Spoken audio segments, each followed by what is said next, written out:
Thank you so مچ رحان صاحب ٹیلی phone line پہ موجود تھے.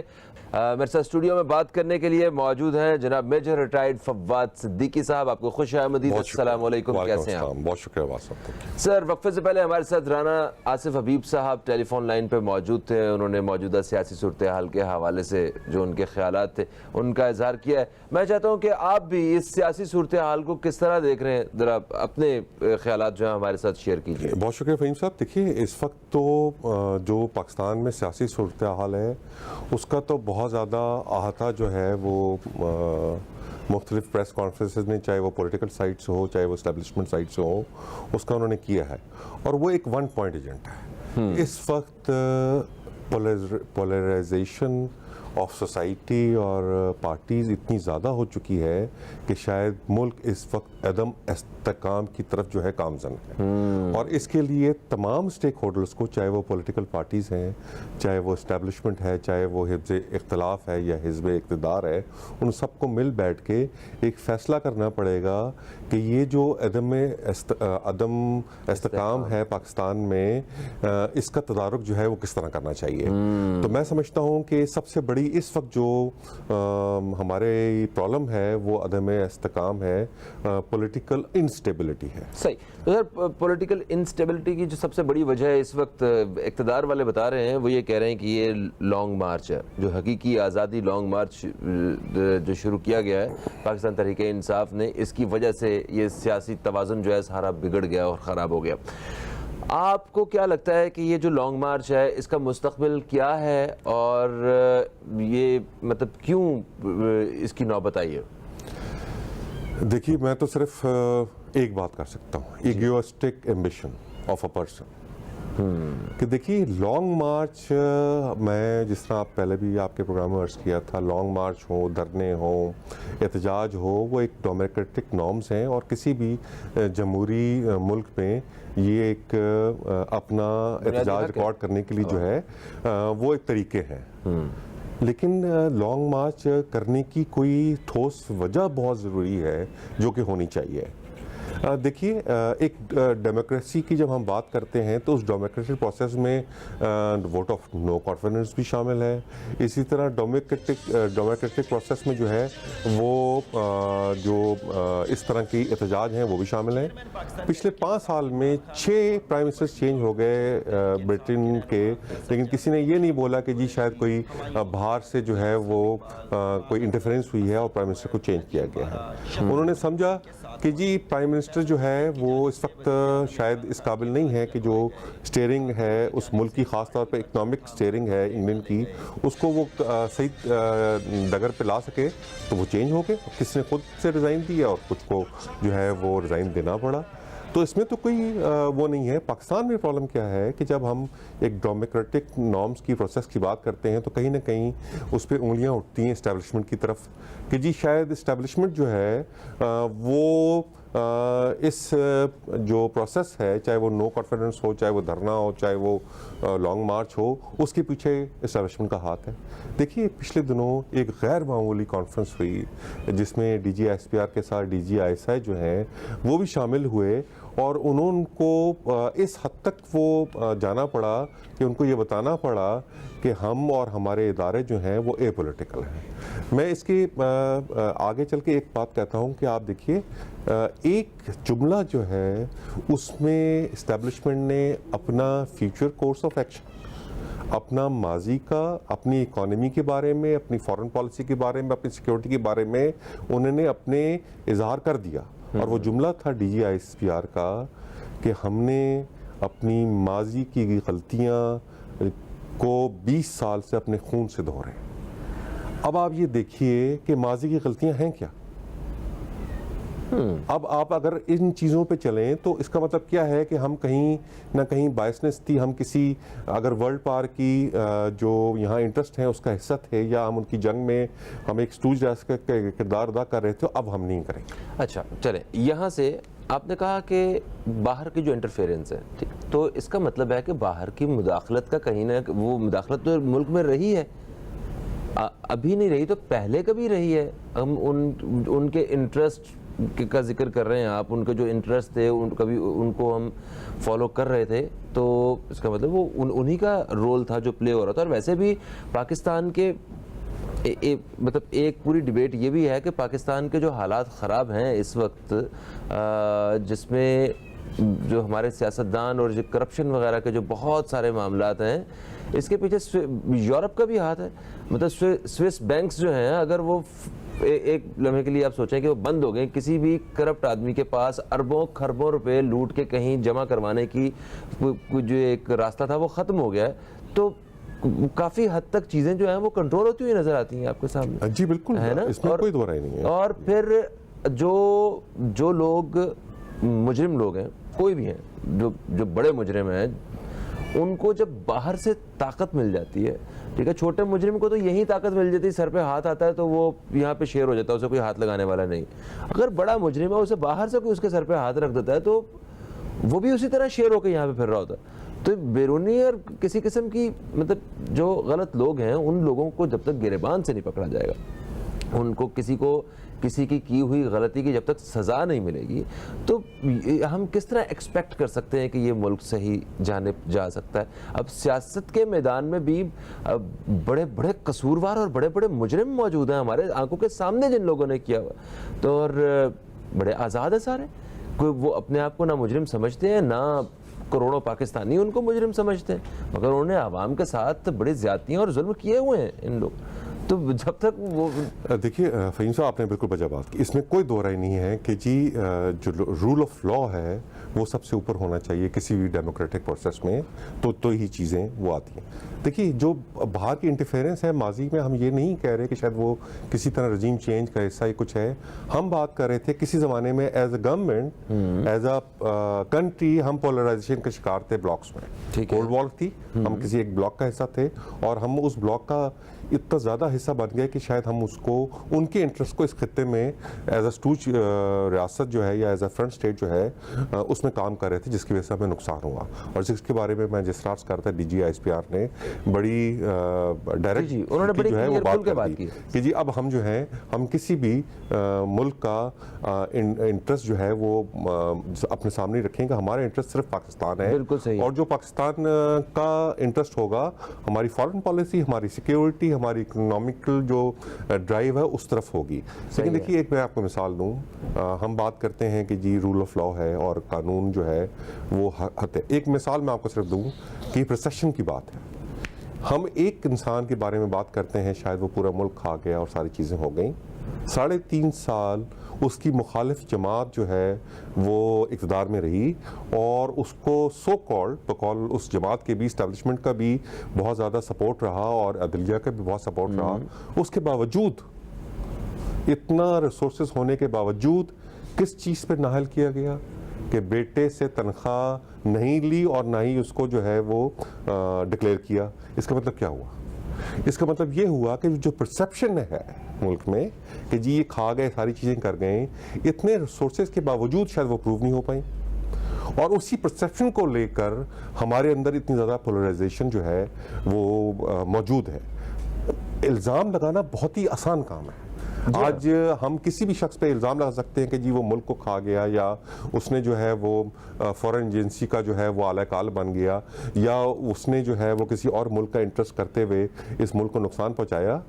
پروف کرنا اس وقت لا جو ہے وہ یہ ہے. رول آف لا ہے کیا؟ اگر میں کسی پہ آج ہم کیوں ایک بات کرتے ہیں کہ کسی نے الزام لگا دیا اور بغیر سوچے سمجھے پورا موب جو ہے اس کو وہ جلانے پہ تل جاتا ہے, اور بعد میں پتہ چلتا ہے کہ شاید وہ بے قصور تھا. تو دیکھیے رول آف لا بہت ضروری ہے. سر بالکل صحیح. مجھے یہ بتائیں کہ یہاں پہ صرف جو سیاسی جماعتیں ہیں ہماری, وہ اس قدر مطلب عوام پہ اور ہر شعبے پہ حاوی ہو چکی ہیں کہ آج اگر کوئی صحافی ہے تو اس کو بھی اس طرح جوڑا جا رہا ہوتا ہے کہ یہ تو پی ٹی آئی کا صحافی ہے, یہ تو اینٹی گورنمنٹ ہے, یہ اسٹیبلشمنٹ کی بات کرتا ہے, یہ ان کا ہے. مطلب اس کی اپنی ایک آئیڈینٹی بنائی ہوئی ہے, انہوں نے اس کی پہچان بنائی ہوئی ہے کہ یہ اس کا کس گروپ سے اس کا تعلق ہے نا. یہ صرف صحافی نہیں, یہ ہمارے ججز جو ہیں ان کے بارے میں بھی ایسے ہے کہ یہ تو پی ٹی آئی کے فلانے جج ہیں, یہ 4 جج تو ان کے تھے اس لیے فیصلہ ان کے حق میں آئے گا. تو کیا آپ کو لگتا ہے کہ یہ ایک صحیح سمت ہے؟ ایسا ہوتا ہے جن ملکوں نے, جن قوموں نے ترقی کرنی ہوتی ہے وہاں پہ اس طرح کے الزامات یا اس طرح کی باتیں عام ہوتی ہیں؟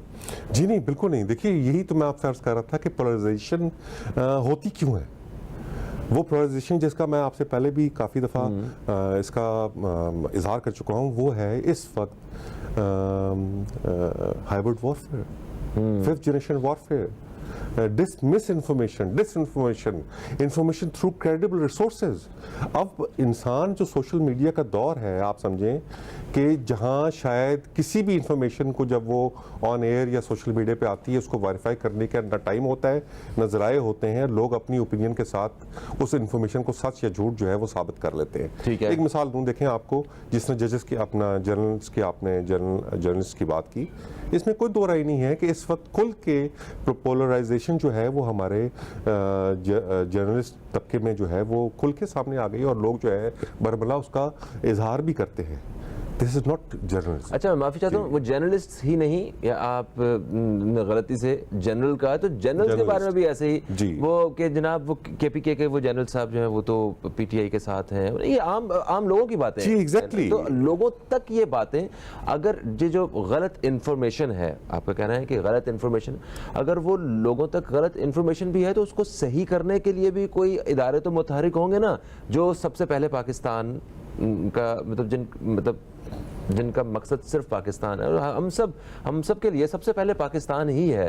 پاکستان ہے تو ہم ہیں, پاکستان نہیں ہے تو ہماری بھی کوئی اوقات نہیں ہے, ہم بھی کچھ نہیں ہیں. دیکھیں آپ نے کہا 5th جنریشن وارفیئر, یہ اگر یہ ایگزسٹ کرتی ہے, یہ اپنا کام جو ہے وہ باہر کی دنیا پاکستان میں اس کے ذریعے کر رہی ہے, تو اس کو روکنے کے لیے یا لوگوں میں اس غلط انفارمیشن کو ختم کرنے کے لیے اور صحیح انفارمیشن جو ہے اس کو انجیکٹ کرنے کے لیے بھی تو کام ہو رہا ہوگا. کیا ہم وہ کام کر رہے ہیں؟ جی اس میں کوئی دو رائے نہیں فہیم صاحب. دیکھیے میں آپ سے اس طرح عرض کر رہا تھا کہ دیکھیے آپ نے کہا جی فورم ہونے چاہیے صحیح انفارمیشن. ہاں, اب فورم ایک ادارے کا سربراہ آ کر ٹی وی پہ بات کر رہا ہے کہ جو کہ انپریسیڈنٹڈ ہے پاکستان میں, اور اس کی بات کو بھی لوگ جو ہیں وہ کانسپریسی تھیوریز کا اگر نام دے رہے ہیں سوشل میڈیا پہ, یہ ساری چیزیں کر رہے ہیں, تو میں اس زیادہ وہی آپ سے بات ہے کہ 5th جنریشن کی بات. دیکھیے شعور کا میں سمجھتا ہوں کہ شعور کا فقدان کی وجہ سے, اور جو تھوڑا سا ہمارے اندر پروفیشنلزم ہے as far as dissemination of information is concern, وہ جس کی وجہ سے پولرائزیشن میں کہہ رہا تھا ہمارے جرنلسٹ طبقے میں ہے, وہ کیا ہے؟ وہ دیکھیے وہ یہ ہے کہ ایک صحافی, اللہ تعالیٰ ان کے درجات بلند کرے, ایک زمانے میں انہوں نے ہی جو ہے پی ٹی آئی کی فارن فنڈنگ کا کیس کھولا, ٹھیک ہے, اور اس کو وہ ثبوت کے ساتھ جو ہے میڈیا پہ لے کر آئے. بہت ہی اچھی بات ہے. اور آفٹر فیو ایئرز انہی صحافی نے نون لیگ کے جو ہے لیگز کے کیس کھولے. اچھا اب جب یہ بات ہوئی تو اگر آپ صحافت کے حساب سے دیکھیں تو وہ تو بہت ہی ان بائسنس کا مظاہرہ کیا انہیں کہ جو چیز سامنے آئی وہ طرف دیکھا. لیکن سوشل میڈیا کی طرف سے کیا ہوا کہ ان صحافی پہ الزام لگا دیا گیا کہ جی یہ تو ایک جو ہے اسپیسیفک پارٹی کے جو ہے وہ رکن ہے. اس کا مطلب کیا ہے کہ ہمارے اندر وہ عدم برداشت, وہ شعور کی بات ہے کہ وہ ہے ہی نہیں ہے کہ ہم سچ کا جو ہے وہ ساتھ دیں. دو بڑی اہم ریزنز آپ نے بتائیں, وہ یہ کہ جو سیاسی صورتحال ہے, جو اس میں عوام کا ایک شعور, اس شعور کا فقدان جو ہے وہ, اور دوسرا آپ نے صحیح خبر. چلے پہلے صحیح خبر کے حوالے سے بات کرتے ہیں. ہمارے ہاں صحیح خبر جو ہے وہ ہم تک مطلب آتی ہوگی, مگر ہمیں اندازہ لگانا مشکل ہو جاتا ہوگا کہ اس میں صحیح کون سی ہے. جیسا کہ ایک خبر پاکستان ٹیلی ویژن پہ ہم دیکھتے ہیں تو وہ ایک اور انداز میں خبر پیش کی جا رہی, وہی خبر ہم ARY پہ دیکھتے ہیں تو اس کا ایک الگ انداز ہے, جیو پہ الگ انداز ہے, اب تک پہ الگ انداز ہے, باقی چینلز ہیں اسے الگ انداز میں پیش کر رہے ہیں. اخبارات کا بھی یہی حال ہے. ایک اخبار جو ہے وہ کسی اور رنگ میں خبر کو پیش کرتا ہے, دوسرا اخبار کسی اور رنگ میں خبر پیش کرتا ہے. عوام کو کیسے پتہ چلے کہ کون سا رنگ صحیح ہے؟ عوام تو ہمارے معصوم ہیں, ان کو تو کوئی مطلب نہ ان کی کوئی تعلیم ہے، نہ ان کے کوئی مطلب اتنا کوئی شعور ہے ان کے، جو آپ نے کہا شعور کا فقدان بھی ہے، تو کیسے کسی کو پتہ چلے کہ صحیح بات کیا ہے؟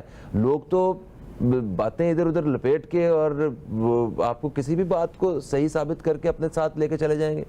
جی بالکل بچا بات ہے، دیکھیے آپ نے جو ہے وہ بالکل ہی صحیح ہائی لائٹ کیا فہیم صاحب۔ دیکھیے دیٹ از دا ریزن، دیکھیے مشرف صاحب کے زمانے سے جب یہ مشروم گروتھ ہوئی میڈیا ہاؤسز کی، تو شاید وہ مشروم گروتھ ریٹنگ کی ریس میں ہم کہیں نہ کہیں جو ہے اپنی اصلی صحافت کو، اصلی ڈسمنیشن اور انفارمیشن کو پیچھے ہم نے بالائے طاق رکھا، اور جس کی وجہ سے کہیں نہ کہیں گورنمنٹ نے ایک گورنمنٹ ادارے کا قیام کیا، پیمرا ہے یا اس طرح کی چیزوں کا، کہ جی کہیں نہ کہیں آپ کنٹرول ناٹ میڈیا ہاؤسز، کہ جو پاکستان کے خلاف یا کوئی جھوٹی خبر ہے اس کو کنٹرول کیا جائے۔ دیکھیے اس ضمن میں ڈی جی آئی سی آئی نے ایک بہت ہی عمدہ بات کی، جو آپ نے بات کی، وہ کیا تھی؟ وہ انہوں نے کہا کہ جی بلا ضرورت سچ کا بتانا بھی شر ہے۔ صحیح ہے۔ اب اس کا مطلب کیا ہوا؟ دیکھیں اس کا مطلب کیا ہوا کہ اگر ہماری بیس لائن یہ ہے کہ پاکستان کی بہتری، پاکستان کی بقا، پاکستان کی امیج کو باہر اجاگر کرنا ہے، تو ہم ریٹنگز سے سوا ہماری پوائنٹ کہاں ہونا چاہیے؟ سب سے پہلے پاکستان۔ اگر پاکستان میں ہماری امیج جو ہے کسی سچ کو بتانے سے بھی خراب ہوتا ہے، تو بلا ضرورت جو سچ ہے اس کو میڈیا پہ یا اس کو آن ایئر جو ہے آنے کی ضرورت ہی نہیں ہے۔ یہ ایک لائن ہے جو تمام فرسٹ ورلڈ کنٹریز کے جو میڈیا ہاؤسز نے انہوں نے یہ پکڑی ہوئی ہے۔ سر دیکھیں امریکہ میں جو جرائم جو ہیں وہ پاکستان سے بھی زیادہ ہیں، لوگ ایسا بیان کر، وہاں بھی قتل ہوتے ہیں، وہاں بھی اسی ویپن لوگ لے کے گھوم رہے ہوتے ہیں، بڑا اسلحہ بھی مطلب اچھا خاصا عوام کے پاس ہے۔ ہم نے وہاں کی وہ خبریں اس طرح کبھی یہاں نہیں سنی۔ جی بالکل۔ اور مجھے نہیں پتا کہ وہاں پہ وہ اپنے ٹی وی چینلز پہ کیا اتنی آزادی کے ساتھ وہ ساری خبریں اور ان کو وہاں چلاتے ہیں۔ ان کا انصاف کا نظام جو ہے وہ بڑا مؤثر اور بہترین ہوگا، اور اس کے باوجود مطلب وہ ایسی ساری چیزیں وہ پبلک تک نہیں لے کے آتے ہیں۔ ہمارے ہاں ایک بات جو ہے وہ پبلک کی عوام کی عدالت میں لا کے پھینک دی جاتی ہے، اور جو عدالت کا معاملہ جب تک میڈیا یا کوئی بہت بڑے صحافی یا کوئی بڑے شوز یا کوئی بڑے پیمانے پہ کوئی کیمپین نہ چل جائے، تب تک جو ہے نا کسی کو انصاف بھی وقت پہ نہیں مل رہا ہوتا۔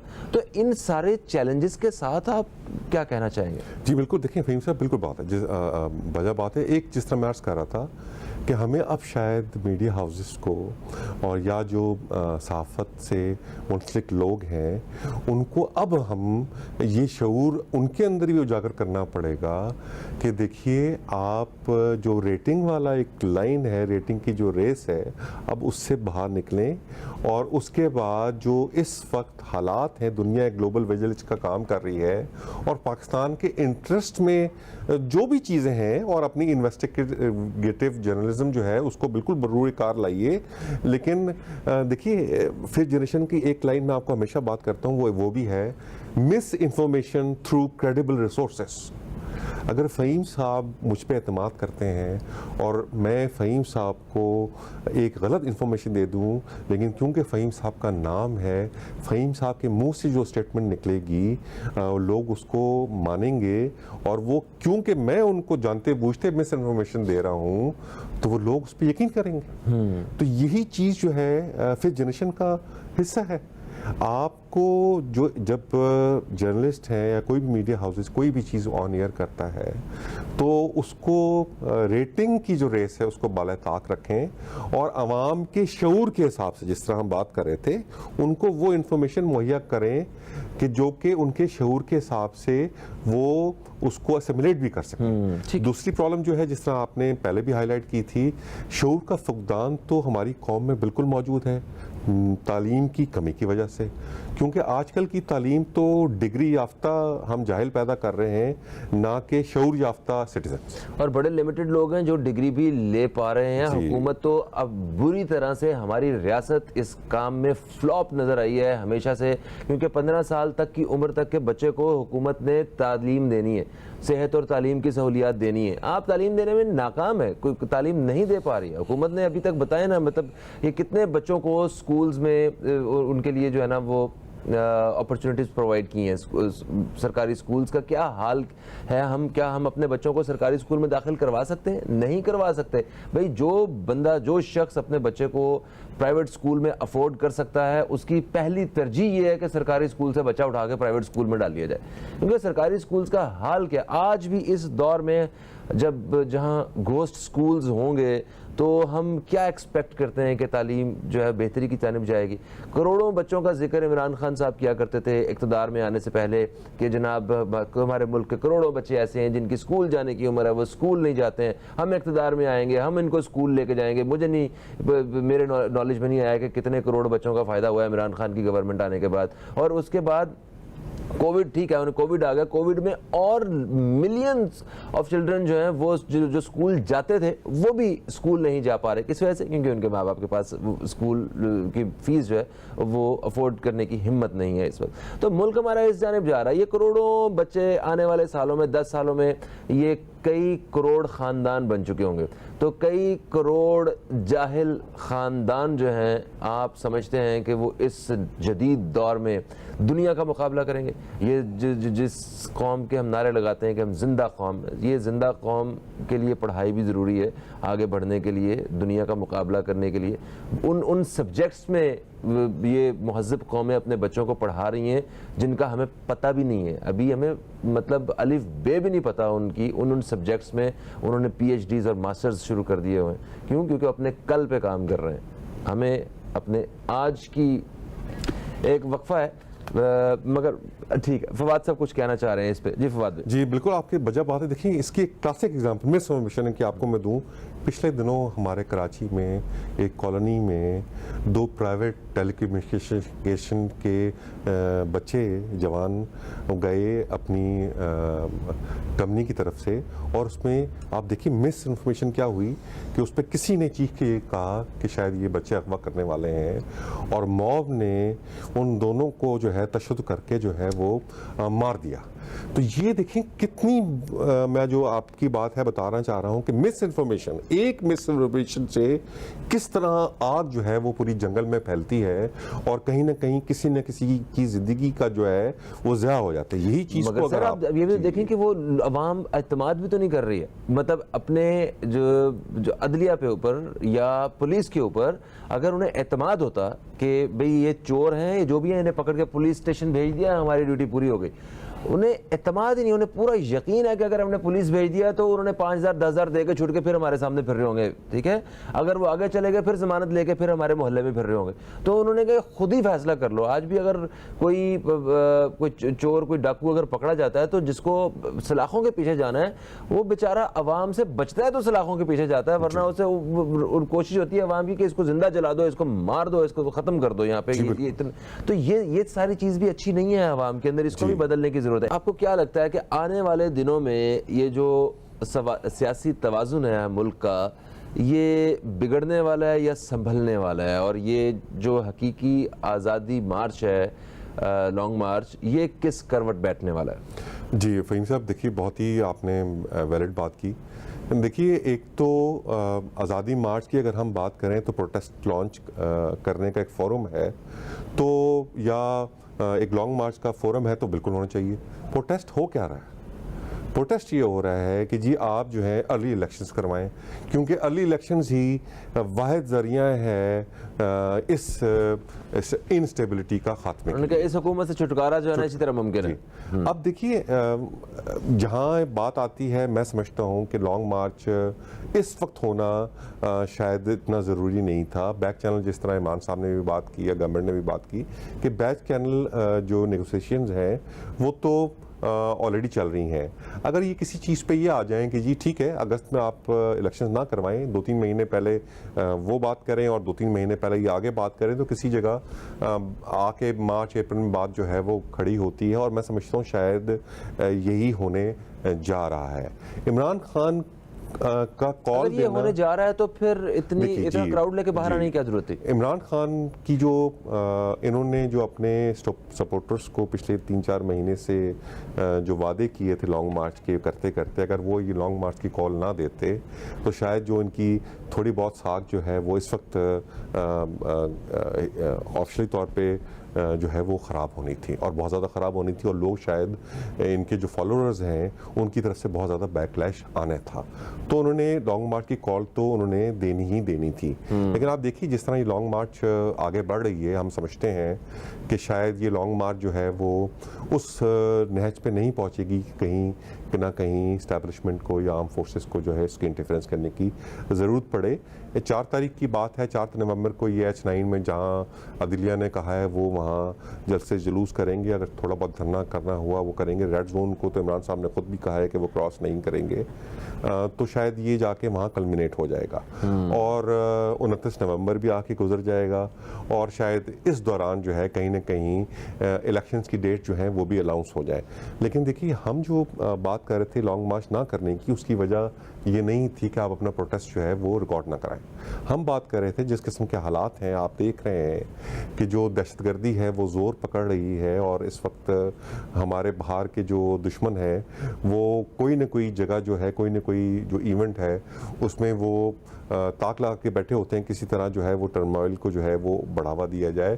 تو آپ دیکھیے لانگ مارچ اس سے زیادہ خدا نہ خواستہ اتنا ہجوم جو ہے وہ سڑکوں پہ آتا ہے وداؤٹ, اور مارچ کرتا ہے, اور خدا نہ خواستہ کوئی دہشت گردی کا واقعہ ہو جائے تو ملک میں انارکی سے تو کوئی نہیں بچا سکتا. پھر وہ جو ہجوم میں کوئی نہ کوئی, جس طرح آپ دیکھیے کل ایک اللہ تعالیٰ ان کے درجات بلند کرے, ایک ہماری جو رپورٹر جو ہیں ان کا حادثہ ہوا, اگر وہ بھی رات کی تاریخی میں خدا نہ خواستہ ہوتا تو کس قسم کی چہمہ گئیاں ہوتی ہیں اور کس طرح وہ انتشار پھیلتا ہے, جو کہ صبح ہلکی سے پھیلانے کی کوشش کی گئی تھی سوشل میڈیا میں باہر کے ذرائعوں سے, لیکن کیونکہ وہاں آئی وٹنسز موجود تھے, دن کا وقت تھا, تو شاید وہ بات جو ہے اتنی غلط انداز میں نہیں پھیلی. تو یہ چھوٹی چھوٹی چیزیں ہیں جو کبھی کبھی چنگاریاں جو ہیں وہ آگ کا روپ جو ہے وہ ڈھال لیتی ہیں. تو ہمیں تو پرابلم صرف لانگ مارچ سے اس چیز کی ہے کہ کہیں نہ کہیں کوئی دہشت گردی کی کارروائی ہو جائے تو جو پی ٹی آئی ہے وہ حکومت میں ڈالے گی, اور حکومت جو ہے وہ پی ٹی آئی پہ جو ڈالے گی. صحیح. اچھا اللہ خیر کرے, اللہ کرے کہ ایسا کچھ نہ ہو, ہم سب محفوظ رہیں اور ہمارا ملک جو ہے وہ ملک کی جو سیاست ہے وہ بھی بالکل صحیح ڈگر پہ چلنا شروع ہو جائے. سر یہ اس وقت جو حالات ہیں یہ سب کے سب ہمارے اپنے مطلب جو سیاسی رہنما ہیں ان کی طرف سے یا ملک کے ہی لوگوں کی وجہ سے پیدا ہوئے ہیں, یا یہ بھی کوئی باہر کی انٹرفیرنس ہے, یا مطلب کسی باہر کی طاقت نے ملک میں یہ سارا کچھ کریٹ کیا ہوا ہے؟ ایک لفظ بولتا ہوں, کہیے. Absolutely not. Absolutely not. جی دیکھیے اس کی وجہ کیا ہے. دیکھیے مطلب ہم یا ادارے یا اسٹیبلشمنٹ یا کوئی کس طرح باور کروائیں کہ جی یہ, اب میں آپ سے جس طرح عرض کر رہا تھا کہ یہ ایک جملہ D G I S P R میں اسٹیٹمنٹ جو انہوں نے کی تھی کہ ہم ماضی کی غلطیوں کو پچھلے 20 سال سے اپنے خون سے دھو رہے ہیں. ماضی کی غلطیاں تھی کیا 20 سال پہلے؟ تو کیا وہ سیاسی رہنماؤں کی غلطیاں تھیں؟ جی نہیں, دیکھیے اس میں سب شامل تھے, سب شامل تھے, لیکن ہم نے اپنی فارن پالیسی کا ہلکا سے انڈیکیشن دے دی کہ جی اس وقت جو ہم کسی بلاک کا حصہ تھے اور ہم کسی کی جنگ جو ہے اپنے ان کے مقاصد کی جو ہے وہ سپورٹ کرتے ہوئے یہاں لڑ رہے تھے, تو اس کا خمیازہ ہمیں 20 سال 30 سالوں میں بھگتا. اس کا مطلب کیا ہوا کہ اب ہم کسی بلاک کا حصہ نہیں بنیں گے, ہم اے پولیٹیکل ہیں اداروں کی طرف سے اور نیوٹرل رہیں گے as far as Pakistan is concern.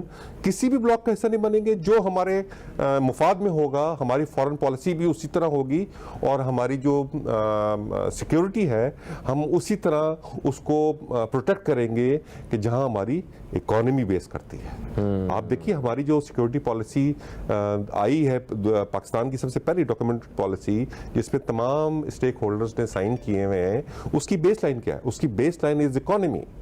ہماری اکانومی اسٹیبل ہے تو ہماری فارن پالیسی ہے، ہماری فارن پالیسی ہے تو ہماری سیکیورٹی ہے. تو یعنی کہ جو ڈرائیونگ فورس ہے ہماری فارن پالیسی کی سیکیورٹی کی، دیٹ از آر اکانومی. اگر ہماری اکانومی سی پیک کو کمیشن کرنے میں ہے اور بہت تیزی سے کرنے میں ہے تو ہم کریں گے. اگر ہماری اکانومی کی اسٹیبلٹی رشیا سے یا ایران سے تیل لینے میں ہے تو ہم لیں گے. ہم جس طرح آلریڈی بات کر رہے ہیں رشیا اس بات پہ تو آلریڈی اچھا خاصا پھڈا ہو چکا ہے، پہلے حکومتیں گر چکی ہیں، پتہ نہیں کیا کیا الزامات لگ چکے ہیں. تو مقصد کا کہ ہم دکھا بھی رہے ہیں اور بتا بھی رہے ہیں. لیکن اگر اس کو ہم یہ سمجھ لیں کہ آج بھی کہیں نہ کہیں کوئی عالمی طاقت جو ہے وہ اسٹیئر کر رہی ہے ہماری اسٹیبلشمنٹ کو یا ہماری کسی بھی پولیٹیکل پارٹی کو، تو میں سمجھتا ہوں کہ شاید یہ غلط بات ہوگی. اچھا ٹھیک ہے، عالمی طاقت کوئی نہیں، جو بھی ہے وہ سارا کچھ یہیں پہ. عمران خان صاحب نے اس مطلب پاکستان تحریک انصاف کی جانب سے یہ حقیقی آزادی لانگ مارچ جو ہے، اس کا مقصد یہ ہے کہ الیکشنز جو ہیں وہ جلد سے جلد ہو جائیں، ہے نا، دوبارہ سے الیکشنز کروائے جائیں، عوام فیصلہ کریں کہ انہیں کون سے حکمران چاہیے، یہ ان کا کہنا ہے. اور چلیں ٹھیک ہے، یہ جو الیکشنز ہیں وہ اس بارے میں تو آپ نے ہمیں تفصیل سے بتا دیا. یہ جو سندھ کے بلدیاتی الیکشنز ہیں، ان کا کیا فیوچر ہے؟ کیا یہ لارے لگاتے رہیں گے اور یا کبھی الیکشن ہو بھی جائیں گے؟ دیکھیے سندھ کا بلدیاتی الیکشنز کی ایک بات کروں کہ شاید کہیں نہ کہیں ول کی کمی تو ہوگی، لیکن جو آن گراؤنڈ ریالٹیز ہیں اس سے بھی آنکھیں ہمیں نہیں بند کرنی چاہیے، اور وہ ہے سیلاب کے حالات.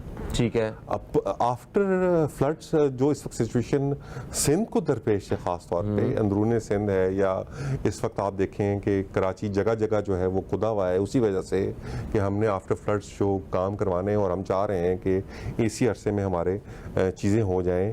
ان حالات کو مد نظر رکھتے ہوئے الیکشن تو میں نہیں سمجھتا کہ شاید ایک اچھا آپشن ہوگا. ٹھیک ہے، تو سر دیکھیں جس حکومت کے ہم مرہون منت ہیں سندھ میں، کیا سیلاب کے حوالے سے ان کی کارکردگی بالکل ٹھیک رہی ہے؟ مطلب میں نے یہ سنا کہ یہاں پہ ماہرین بتا رہے تھے کہ آپ کو دوسرے ممالک سے ایکسپرٹس لے کے آنے تھے تاکہ اس زمین کو بحال کیا جائے، اس پانی کا کوئی بندوبست کیا جائے. کیا دھوپ کے آسرے پہ آپ نے سارا صوبہ چھوڑا ہوا ہے تو اس سے نکل کے آگے بڑھنا ہے کہ ادھر ہی پھنسے رہنا ہے ہم لوگوں نے؟ یہ دیکھیں، یہ اس میں تو کوئی دو رائے نہیں ہے فہیم صاحب. میں اس میں آپ سے بالکل اتفاق کرتا ہوں کہ جو ول ہے کرنے کی، یا جو آپ کو دنیا سے ہیلپ چاہیے، یا چاہے as in terms of expertise یا in terms of monetary benefits, وہ تو شاید ہم نہیں لے پا رہے ہیں. اور اس میں جس طرح میں نے آپ سے کہا کہیں نہ کہیں ہمارا پرسنل انٹرسٹ جو ہے وہ شامل ہے.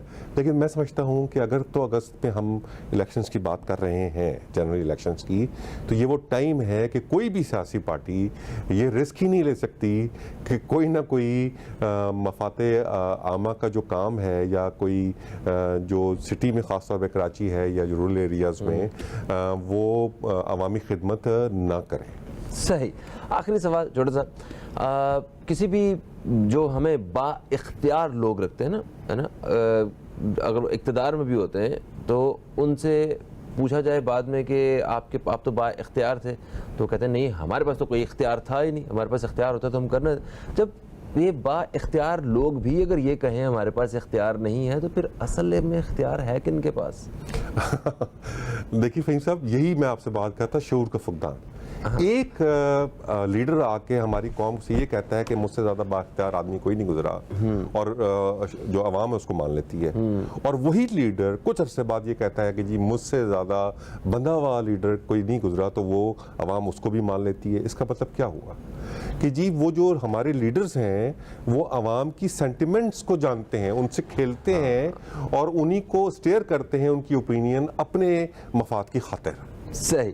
تو عوام کو بھی تھوڑی سی اپنی آنکھیں اور کھولنی چاہیے. پروگرام کا وقت اپنے اختتام کی طرف آ گیا. تھینک یو سو مچ، آپ تشریف لائے. یقیناً آپ کو ہمارا پروگرام پسند آیا ہوگا. اپنا فیڈ بیک ہمارے فیس بک پیج www.facebook.com/newscafe پہ ضرور دیجیے گا. فہیم عباس اور نیوز کیفے کی ٹیم کو دیں اجازت. خدا حافظ. پاکستان زندہ باد.